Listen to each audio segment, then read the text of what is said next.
All right, guys, welcome back to the Taproom. Here with your host, Mike. Have a great episode lined up for you today. Just a little, forewarning. Was supposed to have Aero Lodge or Mike from Aero Lodge on the show this weekend, but there was some scheduling conflicts there that came up. So no worries. We're gonna plan something else. Maybe in April, maybe May. Well, I'm gonna be reaching out to them. They got a ton going on. They're opening up a new tap room over in LA. So he's got a ton of stuff going on right now. No big deal. We'll get it all set up. But I did actually, like I've been kind of talking about, first Instagram Spotlight episode. This one, so we'll tack that on at the end of the episode. Also, at the end of the episode, got the new intro song. Jizzy wanted to do a new one for me, so did that. Also, at the end of the episodes, I'm going to be doing the outro. I'm going to have a part of the outro song that he did. And also, I'm going to throw in a little factoid at the end. So hope you guys enjoy it. But the Instagram Spotlight with craft_candles craft. Lydia, she was awesome. Like, she was so cool to have on. She's a really, really cool person. So go and give her a follow. She makes these candles out of craft beer cans, like out of the 16 ounces, and she could, do a 12 ounce or two.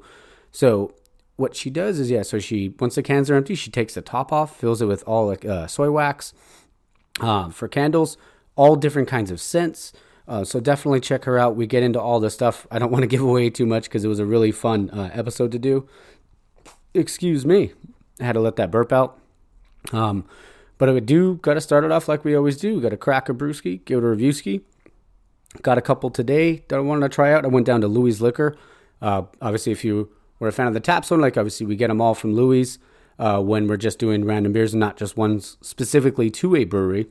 This one is from Louis Liquor off of Foothill and Cerritos in Azusa. So if you ever get a chance to go down there, they all know what they're talking about. They're all really cool. Lucy is awesome. Louis cool. Drea, they're all really cool. So check them out when you get a chance. This first beer though is from Amarok Brewing, and they are out of Inglewood, California. That's pretty awesome. So it's a Tortugo Brewing Co. Brewed and labeled by Tortugo Brewing Co. 916 West Hyde Park Boulevard in Inglewood, California. And it says visit them on amarokbrewing.com. This one is called Leader of the Pack. It's a double IPA brewed with Centennial, Belma, and Mackenzie hops. Coming in at 8.5%, 72 IBU. So those bitter units, we'll see. But this is actually a sweet looking can. Kind of reminds me of old school, in the 90s when they had those, almost like Bernstein Bear kind of books. It's a really cool looking can though. But without much further ado, we're going to crack this sucker open, eh? Here we go. Let's see. Ooh, like the color. I don't want to go too much of a pour because I'm going to finish this sucker later. Ooh, really good head. Oh, man. Just the initial, whiff coming off. Oh, that smacks you right in the face, but it smells delicious. So let's go ahead and it's clear-ish. It's a little murky. Nothing too crazy. A little unfiltered. Smells great, but let's jump in for a taste.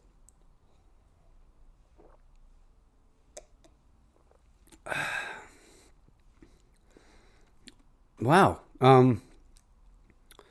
That's actually really solid. I like that. I'm going to read a little bit off the can that they have here because there's a little story. It says, Leader of the Pack brings together a classic Centennial West Coast double IPA with new fruity and aromatic hops, Mackenzie and Belma.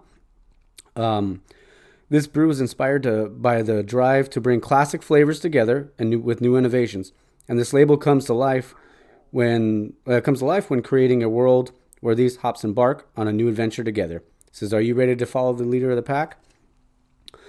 That's really good, and you really do get those fruity notes from it. I thoroughly enjoy this. This is really good, really solid. I definitely want to pick up more of their beer if they get them at Louis. So it's definitely one I would try. Try again.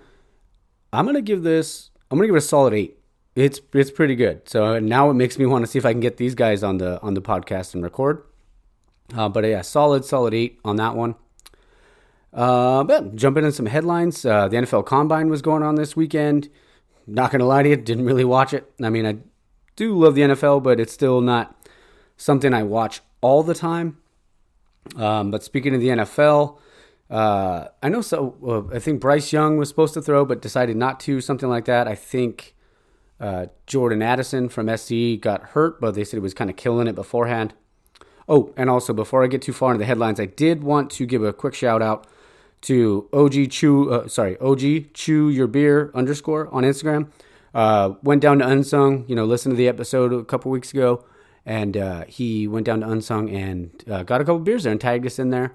So it was really cool. Hope you enjoyed your experience. It's a really fun place to go. So anybody else in the Anaheim area or in the OC area, LA area, make the drive out to Unsung. It's so awesome. But back into the headlines, the one for me, because I love hockey. The hockey trade deadline happened, and I got to be honest, there is a new super team in the NHL. I mean, the Bruins were already killing it. I think they were, as of like Thursday or Friday, they were already at 96 points. But then they went and got Dmitry Orlov and Garnett Hathaway from Washington, and they got fucking Tyler Bertuzzi from freaking Detroit. So man, I feel like, I mean, the Bruins were already running away with it. But it feels like, man, they may be just, the team that's just going to take it all. The Avalanche, they got Lars Geller and a couple other guys, but nothing notable, or nothing noteworthy, I should say. I still think they got a shot, to potentially win.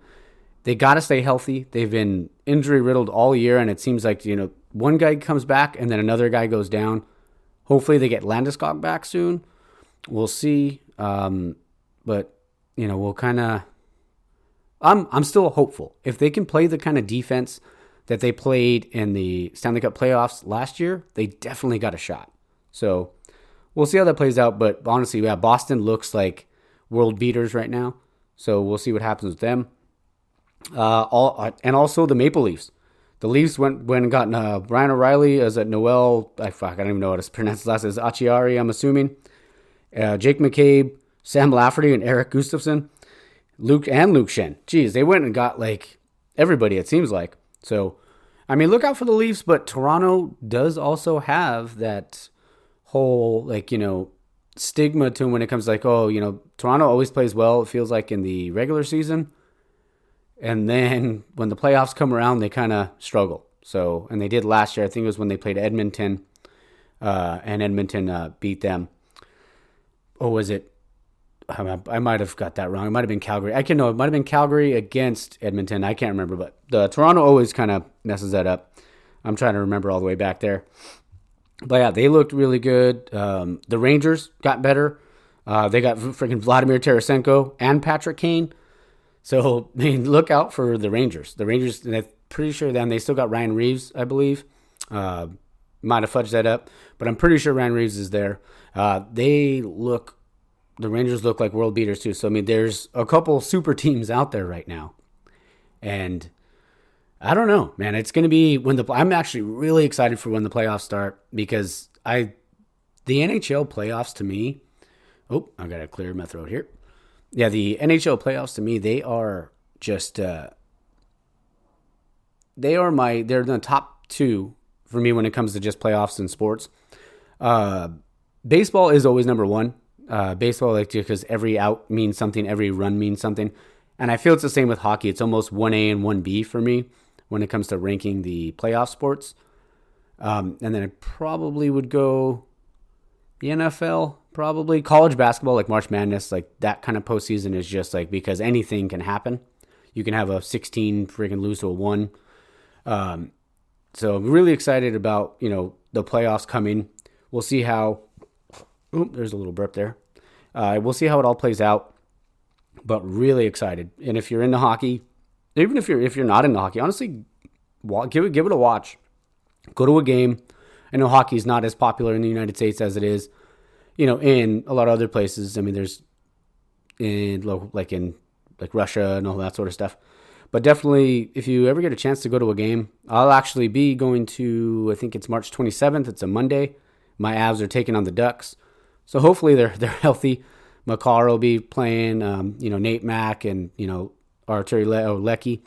And hopefully Landeskog's back. We'll see. He's been out all freaking season, and it was only supposed to be, I think 12 weeks. But he hasn't come back yet. Another thing still, no decision on Aaron Rodgers. I am fucking getting sick and tired of this crap. I've had to deal with it once with Brett. I just don't want to wait anymore. I mean, I want to know who's the quarterback going to be, and just move forward. If they're going to trade him, or if he decides to get traded, but make it, get it done before obviously the draft and free agency and all that stuff.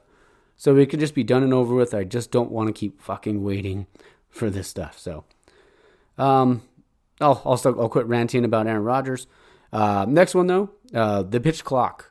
I've been watching a little spring training, and I already don't like it because I think it was the other day with the Red Sox. I want to say it was the Red Sox. They had the bases loaded. Is it 2 outs? And the guy, because he wasn't ready to engage the pitcher, they called an automatic strike because he had 2 strikes already. So it struck him out. You're taking the game out of the player's hands, which is fucking ridiculous. And it's just, to me, that's just crazy. And then you're also, with that pitch clock, you have guys like fucking Scherzer. I'm sorry if any Mets fans out there, but fuck the Mets. You have Scherzer out there taking advantage of that. Holding it, waiting until the clock comes down, and you're you're kind of doing that to the batter. It's come on, man. You're giving way too much power, to the pitchers and stuff like that. I mean, because obviously I still am kind of a purist when it comes to baseball. I love those 1-0 games because every out matters. Just like I said about postseason baseball, every out matters, every run matters. And for them to do something like that, to just, you're striking somebody out because they weren't, in the box with 9 seconds with 9 seconds on the pitch clock, ready to engage the pitcher. It's come on, man. How are you going to, what if that happens in the World Series? People are going to be in an uproar if something like that happens. So they have to figure out a way to, to be able to work this out. I mean, I don't get the whole, they want to speed up the game. They want to score more runs, taking away the shift, adding bigger bases. You're going to see more stolen bases this year than ever before, probably. And then also with the shift being gone, because I like the chess match. I understand some people don't, because, it's taking away hits and stuff like that, hits and runs. But baseball, more than anything, has always been about a chess match. Even way back when they started doing the rule about, a relief pitcher pitcher has to face at least 3 batters. I get it. That rule I'm not so bad with, because it would get to a point where you would see you'd have a righty lefty matchup, righty matchup, stuff like that. So that one's not as bad, but I still used to enjoy that. It was and you would keep your bullpen kind of fresh, stuff like that. But what they're doing now, what Major League Baseball is doing, is just I don't get it. I don't understand why they're trying to do this. I know they want to get more people involved, but people still watch the playoffs. People still watch baseball games. Maybe what they should focus on is not fucking making it so damn hard to watch your team on specific channels like Bally Sports and all that shit. You're trying to, my uncle over here, over at Gunner, I always talk about. He can't even watch his Angels because he would have to get a specific package just for that, and he can't get the MLB package to be able to watch it because he's in, it would get blacked out here. So you can't even watch the Angels because he has, I think, Dish Network or DirecTV, and they don't have Bally Sports. So it's maybe make things more accessible, like the Dodgers used to be. I think on it wasn't Charter. I can't remember the name of it. But they were on a specific cable network. It's you want to get viewers, get that shit on everything. Have it be on a channel where it's maybe specific to that district or whatever, or that city, and the surrounding cities. But make it more accessible. If you want more people to watch, then figure that shit out.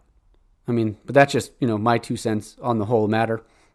We'll see what happens. But like I said, I really don't like what they're doing right now. I'm going to go in here for another drink on this one. A Leader of the Pack by Amarok.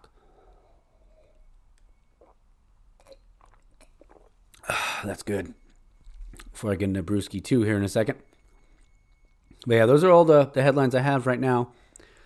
But like I said, I really hope that that baseball doesn't fuck up the sport, because baseball will always be one of obviously my favorite sport besides like college football. It's college football, hockey, baseball. Love the NFL too, but the NFL, I don't know, it's just not the same for me. And plus, Aaron's pissing me off. But all right, so I'm going to finish this and then jump into Brewski 2. Oh, that is good. All right. And this next one we got here is from, obviously, one of my favorites. I've done them on the show. Well, not on the Taproom, but on Taps and Tailgates. Well, before this became the Taproom. This one brewery, we had them last week, so I had to do a little redemption because I was so drunk last week. And sorry for the short episode last week. I was just tired, hungover, but I hope you enjoyed like the little stories that we told and all that sort of stuff. But this one is from Pure Brewing. This one is called Neotropical Mist. It is a blonde ale with passion fruit and orange. So I'm actually really excited. This will probably be right up Navi's alley. He's a blonde guy. Coming in at 5.1%. So nothing too crazy. So let's crack her open, eh?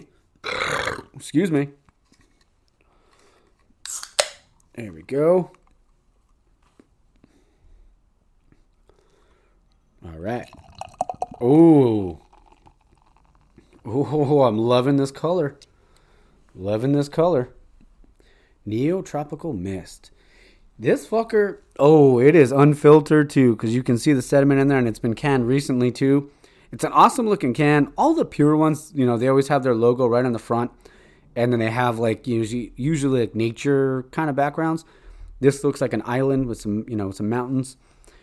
It looks really good. It looks like a hazy. It legit does it for being a blonde ale. Unfiltered, you can see the sediment. Let's just get a little nose in here. Oh shit, that smells freaking delicious. And I'm not really a passion fruit guy. Not really a passion fruit podcast. Well, guava, completely anti-guava podcast. So I apologize to any guava lovers out there. Nothing against it. It's just not really a part of my, my palate doesn't really care for it. But yeah, it's really unfiltered. Fuck, that smells so good. All right, you know what? I can't wait anymore. I'm going to jump on in.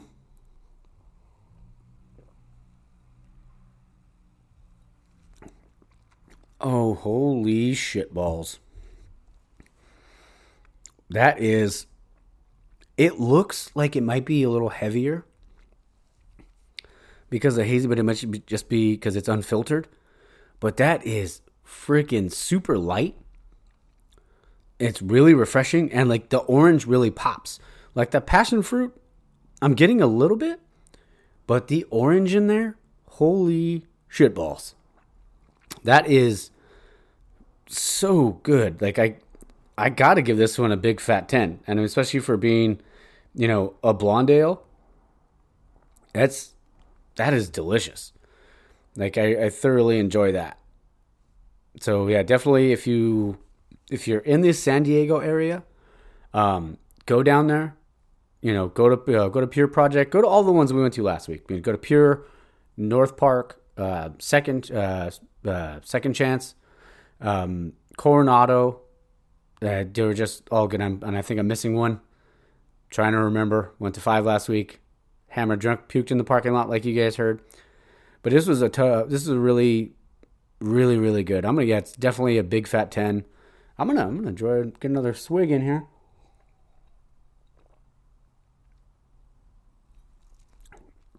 And for being a blonde ale, it's a little tart too. Like a little tart. Not crazy like you would get from like a sour or certain sours.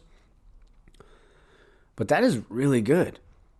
So definitely pick one of these up if you're in the Pure over down at Pure Project. Or if you're in the, like I said, the LA or OC area and you have some time, go over to Louis Liquor, Foothill and Cerritos. Get yourself a beer from there. Like I said, they're all super knowledgeable. They know what they're talking about. But this one's really, really good. So next thing I had, it's a championship week coming up for the Pac-12 and, the rest of basketball. Let me go ahead and I have it all set up here. So I got the matchups. I'm going to make my picks. Probably going to butcher it because, I like college basketball. And I just talked about how I love the tournament, all that sort of stuff. It's always fun to watch. Honestly, fun to gamble on too. So if you're a gambler, like me, well, I'm not a degenerate gambler. If I get like $50, I'll play that. And if I win, keep playing, baby. Got to play with that house money. So the seeding for the Pac-12 tournament is UCLA is the 1 seed, Arizona is the 2 seed, USC the 3 seed, Oregon with the 4 seed. The top 4 get a bye, so they play Thursday. But the Wednesday matchups, they start on Wednesday, March 8th. We have Washington against Colorado. Then we have Washington State against Cal, was the 5 seed, playing Cal's the 12 seed. Then we have number 7 Utah against number 10 Stanford, number 6 Arizona State, and number 11 Oregon State. So let's make the picks here. So we got Washington and Colorado. You know what? Like I said, I'm not really sure. I'm just gonna pick one. I'm gonna go the bus. I'm gonna ride the buff train on that one. All right, and let's see. We got Washington State and Cal.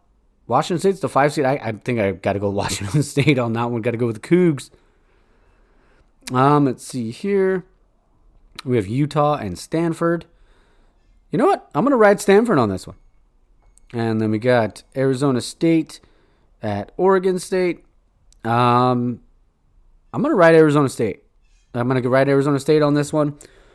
So that would give us UCLA against Colorado. I got the Bruins.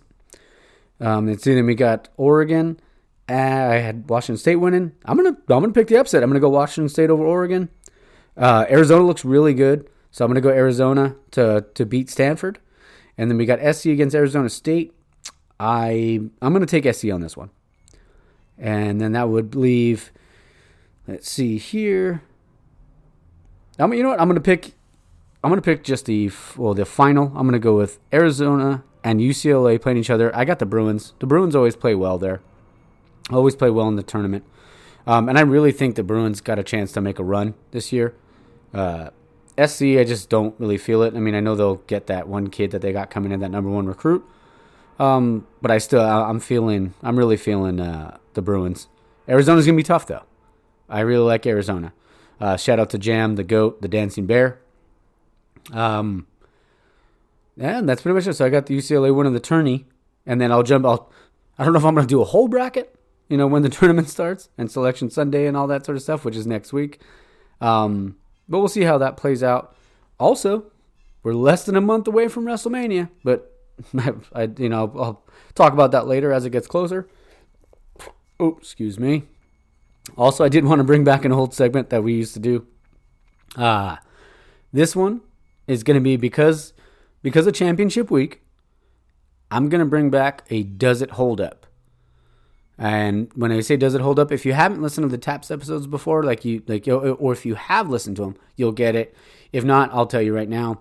What we would do is we would say, does this hold up? We would watch an old movie from the 90s.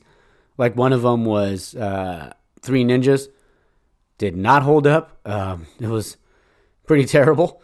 Another one was the Ninja Turtles 3, The Turtles in Time. I thought it was, I want to say I said it didn't hold up. Watched the whole thing though. And then the other one was Hot Shots. But in lieu of Championship Week, I'm going to watch The Sixth Man with, I think it's Marlon Wayans, about the NCAA tournament. And he plays for Washington, plays for the Huskies. So I'm going to watch that movie and we'll see. We'll see if it holds up. I don't know if it's going to. But I remember watching that movie as a kid when I was with my pops. And I remember laughing my ass off and loving it. So we'll see how it all goes. I will do that. Before I jumped in the interview, just wanted to say, like I said, thank you again to Lydia. I hope you guys enjoy this first Instagram spotlight. There's quite a few people that I want to get on from Instagram because we can talk about, what they do, obviously their journey through, craft beer, and be able to talk about, I want to get people from all over the country. So Lydia is from New Jersey. So we get into some, local spots for her, local breweries. So if you go out there, or if you're, whether you're in Jersey or I have, Peaky Boozer, I'm eventually going to try to get him on because he's become a buddy of mine the last couple of years. Want to be able to go over all that stuff. Talk about, not just where like the tourists go, but where the locals go. Like go to those local cool spots that not everybody knows about. So that's going to be really fun. So I hope you guys enjoy the interview. I'm gonna finish this off this beer before we finish it up, and don't forget to listen to the end of the episode because I'm gonna read you. I'm gonna add that little. It's not really a factoid because it's not a fact, but it's just something funny. All right. Well, and we'll also have a new outro song so you'll know when the episode's over. Hope you guys enjoyed today. Enjoy the interview, and always come on back to the Taproom. All right, guys, welcome back to the Taproom. This is the first ever Instagram spotlight that I'm doing, and I've been talking about for a while, and I'm finally doing it. And my first guest is Lydia. Hey, say hi, Hey Lydia. guys, how are you? That's good. And she's her Instagram handle is craft underscore candles and then underscore Yep, again. yep, Correct? you got it. 200. Nice. Yeah, and she has a really cool Instagram. So if you guys can have a chance, go give her a follow. It has like she gets like empty beer cans, and also you do glasses as well, right? Yeah, But then you fill them with like soy wax candles. all soy, 100%, long burning, free of like any phthalates and chemicals and carcinogens. So, That's so cool, and thanks for being on today. How did you start everything? Like, how did you start that business? so I was brewery hopping, and I was going up to New England to visit family out in Massachusetts, and I stopped at Two Roads in Connecticut.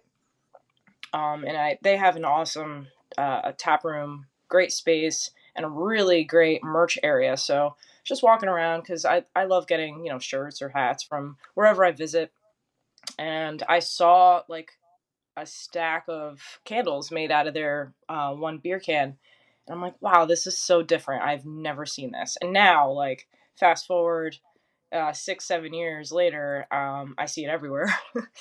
Yeah. It's not totally original, but I brought it home and I never lit it because I thought it like looked so cool. I didn't want to light the thing and then not have like a beer candle ever again. So I Mm-hmm. just stayed there, and then the person I was with at the time was like, we could probably figure out how to make this. I've made a candle before, just like in a different kind of container. So I'm like, you really think we could do this? And she was like, yeah. So we went to Michael's. We got wax, oil, just all the supplies for basic candle making things. And we're like, all right, how do we take the top off of this can? Mm-hmm. So, I mean, we made like a batch of half a dozen cans, and the cans were butchered. the like holes in the wax. It didn't even smell good. So I'm like, all right, this is gonna be it's a great concept, and I didn't even think of it as a business at the time. It was just like a hobby. So I did my research. I went on YouTube, I Googled everything, and I looked for a better supplier other than Michael's. No offense to them. Yeah. And now the product is what it is today. So I did a lot of experimenting and a lot of learning just about how like to get what it was when I bought it at Two Roads. Mm-hmm. So it's 100% soy wax, and I had an issue with the oils. The oils had phthalates in them, and that's a chemical that is harmful to pets and with the Okay. fumes and pregnant women, evidently, because it screws up your endocrine system. Oh My wow. dog was actually got really sick from it to the point where he didn't sleep for like 5 days straight. And Oh wow. to like a neurologist, I didn't know what was up, and I did some research and I figured out it was the candles I was making in my kitchen Mm. had the oils had phthalates. So I contacted my supplier down in North Carolina, and I was like, hey, this is what's going on. And they sent me a really long email. They're like, we're so sorry. So they've actually been removing phthalates from their oils because of this incident. So, Oh yeah. wow. Well, I mean that's pretty cool though. I mean they like that it. I mean it sucks that everything that happened to your dog, but I guess if there's a silver lining, they're no longer putting that stuff in there, and it won't harm any other dogs or pregnant Yeah. women. So yeah. That was something I didn't know So about, but I know. So always make sure you check to see if your candles are phthalate free. A lot of them aren't, but yeah. Yeah, and that's so cool. I mean, yeah, like just looking at your Instagram, I was like, man, this is because you said it's not really a new concept anymore, but to me, I had never seen it before.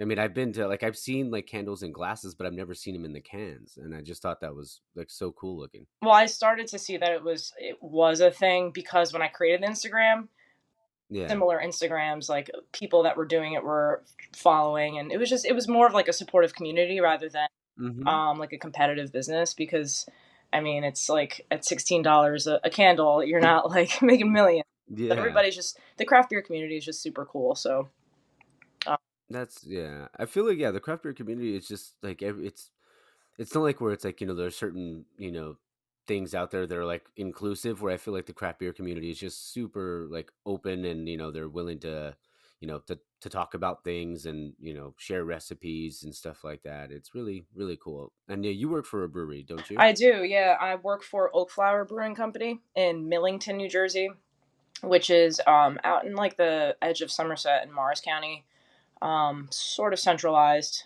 I know people don't say Okay. that there's a central Jersey. There's only a north and a south. Yeah. But, so it's I guess it's on the northern end of it, and they Yeah. just opened on Black Friday of this past like the day after Thanksgiving this past year. Oh wow. So they're very new. The owner Colin was a home brewer. He was a friend of mine that I met through a craft beer group that I'm a part of, and he reached out when his space was open. I was working for another brewery at the time when he had started, and I was there for like about a year, and I was moving. I'm actually living in Pennsylvania right now in Bucks County. So I don't Okay. even live in Jersey, but I Okay. travel the hour to work for him now.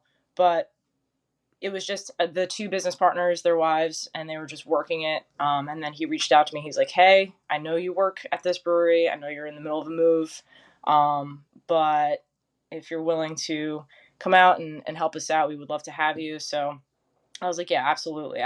His beer is fantastic. They're great people to work for. It's a really cool vibe inside. Different from what I was used to from the brewery I was at current like at that time." Um, and because of the move, I was gonna actually work at a brewery that was closer to me here.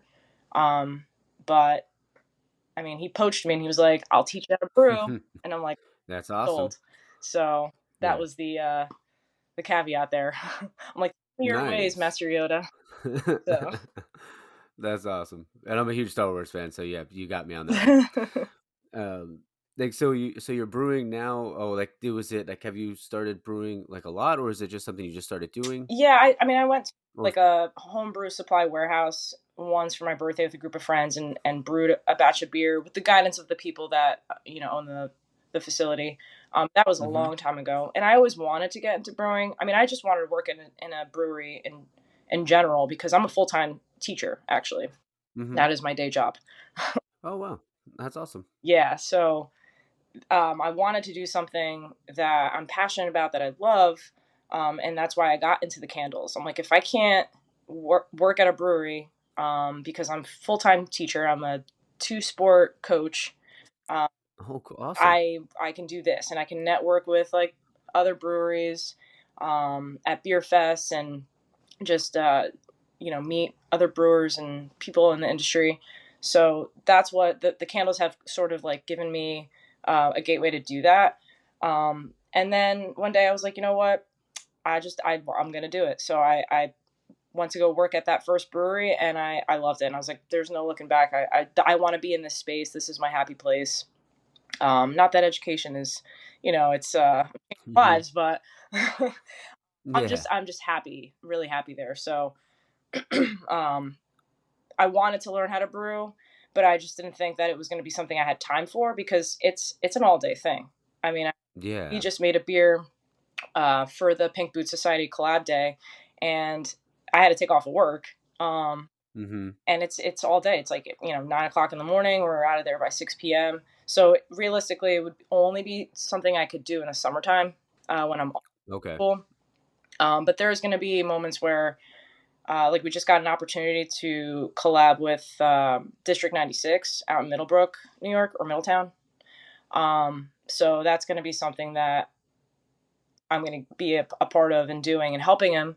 But I'll have to, again, take off of work for. So, Of course. but that's okay. I mean, it is what it is for right now. I Yeah. do this full time, and maybe that could be something that I consider um, in the near future, but we'll see.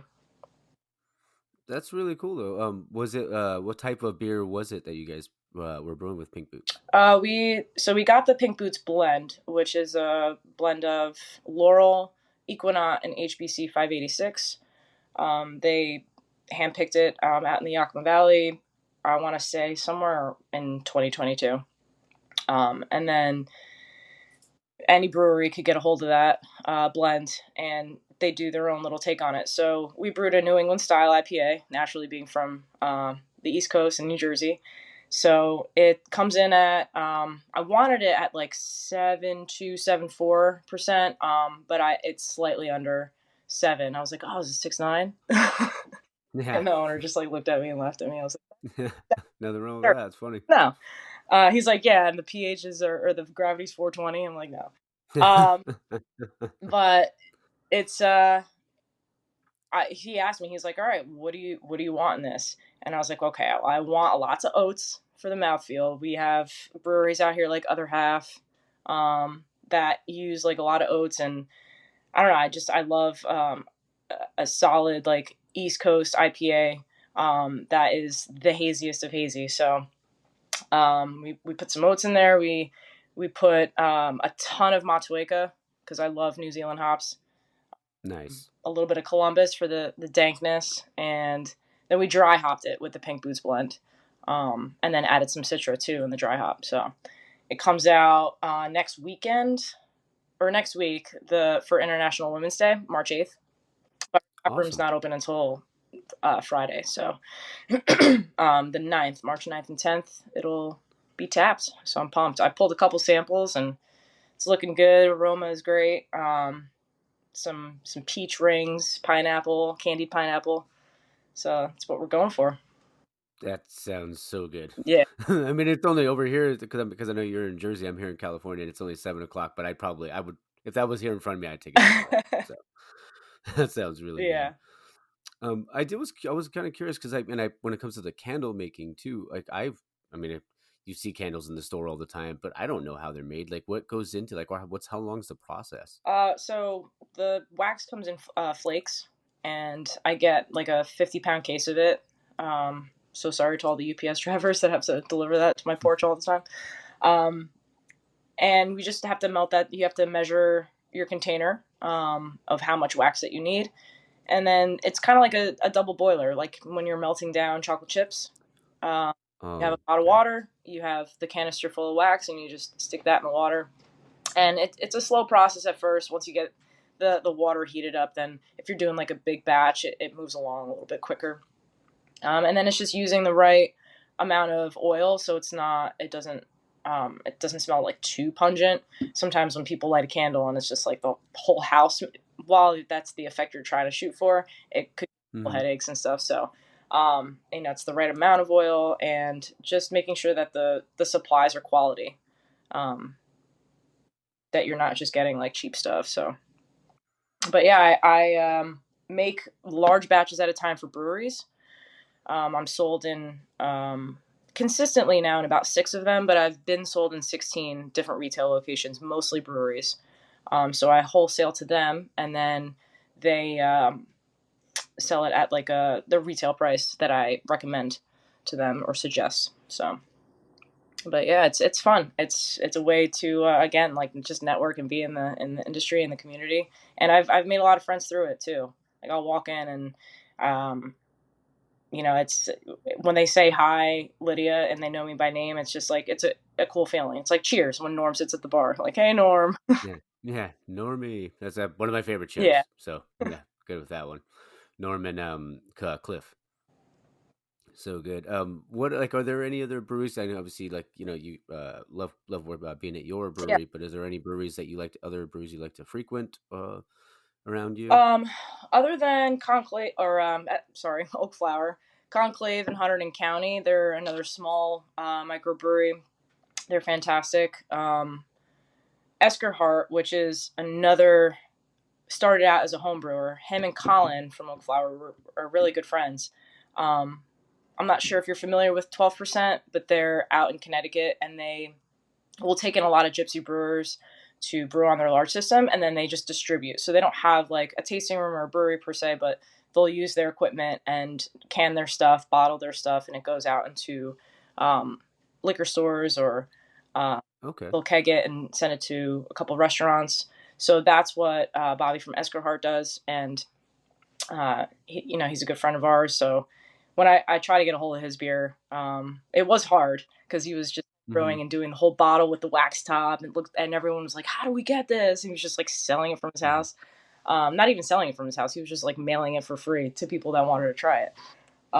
But Twin Elephant in Chatham, which is also near us, probably within like it's like a 10-minute drive. We did a collab with them when we weren't open yet. So they invited us to their space, brewed a beer. It was in their tap room, and then when we opened, we invited them over and did a collab beer with them. So, um, and then in Jersey in general, like a little bit further away, everybody that knows Jersey knows that Troon is very Okay. popular. Um, but his business model is kind of a pain in the ass because he'll fill like 250 crowlers of a beer, and you don't know that it's available until he posts it on Instagram. And then he's like, "All right, we have 250 crowlers, go." And it's like a race to get to this Just a madhouse. madhouse. And people that like live too far away, like they never can get there. And then he'll update the post and say sold out. And it's like in a matter of 45 minutes to an hour. And it's and Wow. then you never know when he's going to post again. So it's like there's people that like will stalk the parking lot, like is it going to be today? Um and they call the people like the regulars jabronis. Yeah. So I needless to say am one of the jabronis that gets made Nice. fun of. But Alex from Troon is just like he's a ghost in the wind. He's a really cool dude, but you never like see him. Um, and he just does this thing, and but his beer is like fantastic. And when people get it on the West Coast, I actually like because it just gets shipped everywhere. You like never know where it's gonna end up. Um, Yeah. but he's pretty popular, and it is on tap at Brick Farm Tavern, which is the restaurant that's on the premises there, and that is my favorite restaurant of all time. It's farm to table, really really solid quality food, and they have a New Jersey only tap list that is like the best New Jersey beer I've ever seen all in one place before. So if you can ever get out to New Jersey, Brick Farm Tavern, where Troon is definitely highly recommended. So and then Kane and Icarus and Okay. Barton on the Jersey Shore. They're really solid. Kane is probably the most well-renowned brewery in the state. Uh, Okay. very, very good reputation. So if you get a chance to do a collaboration with them, like then you're solid. So That's yeah, awesome. All of it sounds so good. Like I just want to go out there and just, drink everything pretty much. yeah, really. I'll send you something. Yeah, awesome.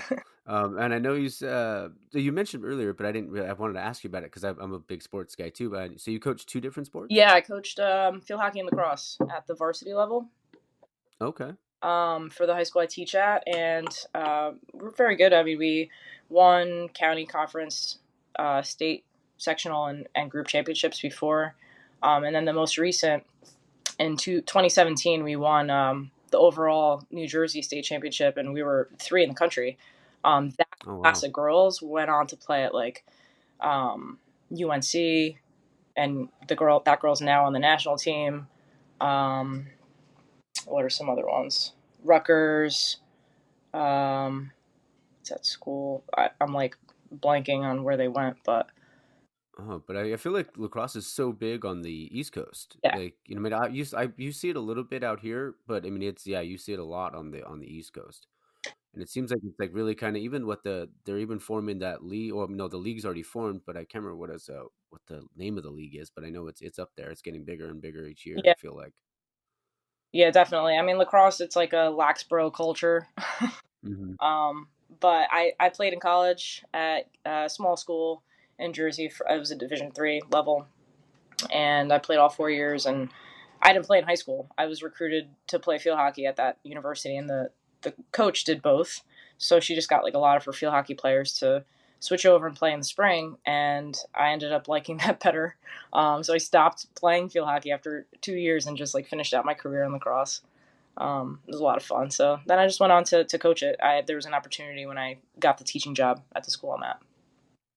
That's really cool. I mean, it seems like yeah, you're kind of doing everything you love, whether it's the candles, the brewing, or we're being at the brewery or brewing, and coaching too. That's really cool. That's really cool. Yeah, I actually just like resigned from field hockey last year, and this is going to be my last lacrosse season. So fading away from coaching, and just so that I can be doing more with the brewery, with the candles, and then I'm starting a new business this summer.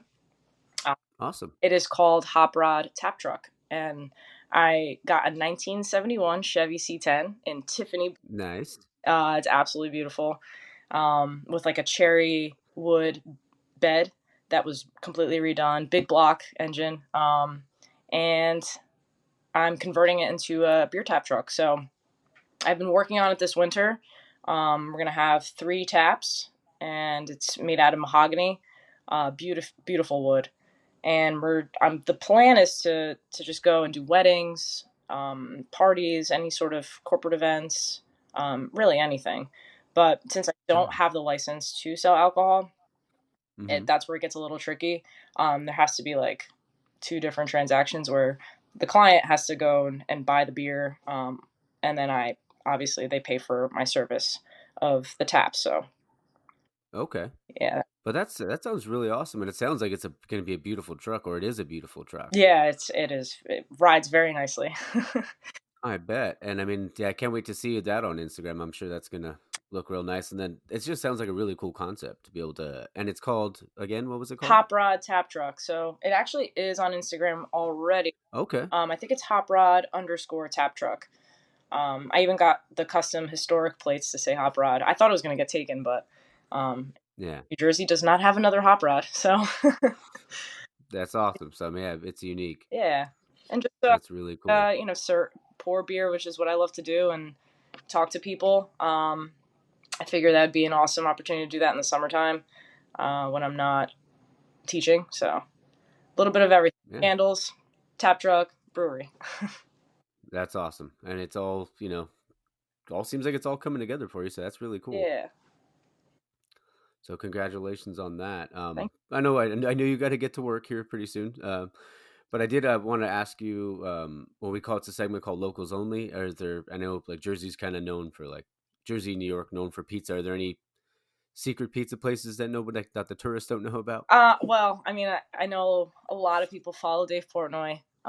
Yeah, Or I know he kind of comes around. So he does, yeah. And so I was living in Raritan Borough before I moved out to PA, and Delucia's, which he rated like a 9.4 pretty mm-hmm. recently, was down the street. Like I could walk there. Oh wow, Yeah. I'm jealous. But I had actually like stopped getting their pizza before Dave even like went out there. Because it's like I love my pizza well done, but it was a little too well done. Um, Okay, they have 2 guys that make pizza there, so it's like it's hit or miss depending on which one you get.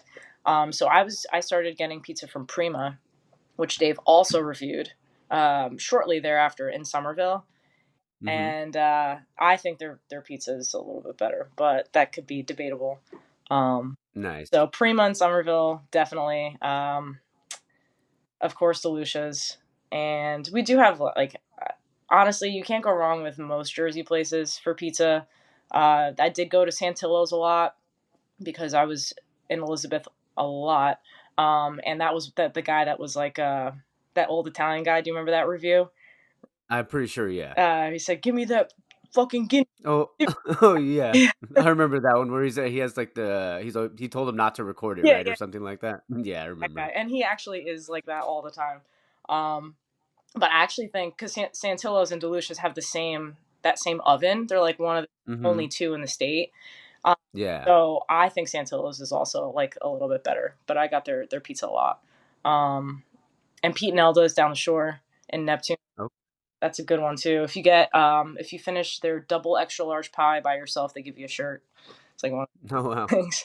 Um, that's cool. and as far as like restaurants go, though, Brick Farm Tavern, like I said, that's where Truett is on Mm-hmm. tap. If people can't get a hold of his beer in cans, and then since I did live in Raritan Borough in Somerset County, um, there's like three solid restaurants that are all within a block of each other. Two of them are Italian, because Jersey Italians, and Mm-hmm. one seafood spot. So it's Espo's and Basilico in Raritan, and then Uncle Vinny's in Raritan as well. So, but yeah, I mean, Jersey, you got to get pork roll, egg, and cheese, bagels, Mm-hmm. because our bagels are awesome because of the water, I guess it is, Mm-hmm. and pizza. Really Yeah. go wrong. So, That that sounds so good. I've never actually been to Jersey. I've been to Maine and New Hampshire, okay. but I've never been to Jersey. But I've always had like a secret love for New Jersey just because I grew up. I mean, and it's so probably gonna sound so dumb, but I grew up watching the Jay and Bob movies, and I've always wanted to go to Red Bank just to be able to go to the comic book shop because Um, I'm still a comic book nerd to this day. that's funny. Yeah. So I've always wanted to go. I don't even know where Red Bank is in the state, but I've always wanted to go just to go buy a comic book over there. Yeah, it's on the coast. It's like down the shore. What us North Jersey people say down the shore. Okay. But yeah, it's along the Garden State Parkway, which is Red Bank is actually like very like a wealthy to do shore town. It's not like Oh, is it it? is. Yeah, like you go Oh well. like all swanky people, and you're like, am I dressed right for Yeah. down the street? But yeah, No, but thanks again for coming on. This has been so much fun. Yeah, don't forget to follow Lydia at craft underscore candles and then underscore. This has been so much fun. I really thankful for you for coming on. yeah. No, I had a great time. I love talking beer, so Yeah, um, I'm gonna we'll have to do it again. get to work. Yeah. Well, hope you have a good one at work and have some good beer. But we'll have to do this again. Yeah, for sure. Thanks, man. Thank you. See ya. All right, guys. Welcome back. I hope you guys enjoyed that part of the episode with Lydia. Like I said, thank you again to her. Super awesome person. Look at all that she has going on right now. She's brewing beer. She's has the craft candles that she's doing. So yeah, go ahead and check out the thing. Like I said, you can send her your own cans if you want, and she'll fill them for you and send them back. She has that the hop rod tap truck that she's doing, and go and follow that one on Instagram. It's really cool. Like it's awesome. Like was it 71 C10 pickup truck with all that stuff that she's got going on. Check out all the places that she talked about. It was really I had a really lot of fun, and I want to keep bringing these Instagram spotlights too. And if you want to get involved, and if you want to do an Instagram spotlight with me, just send me a message. Especially if you're in another part of the country, or if you're or in another country, I'll make it work. I mean, I'll wake up at 3 a.m. and record a half hour with you. It doesn't matter the time.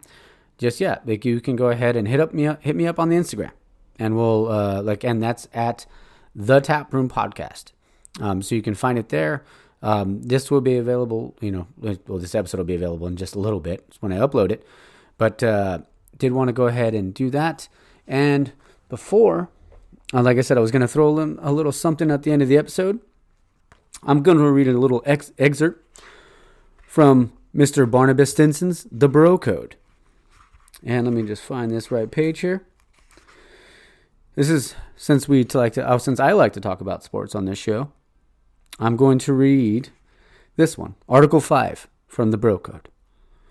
Whether he cares about sports or not, a bro cares about sports. Hope you enjoyed the episode, guys.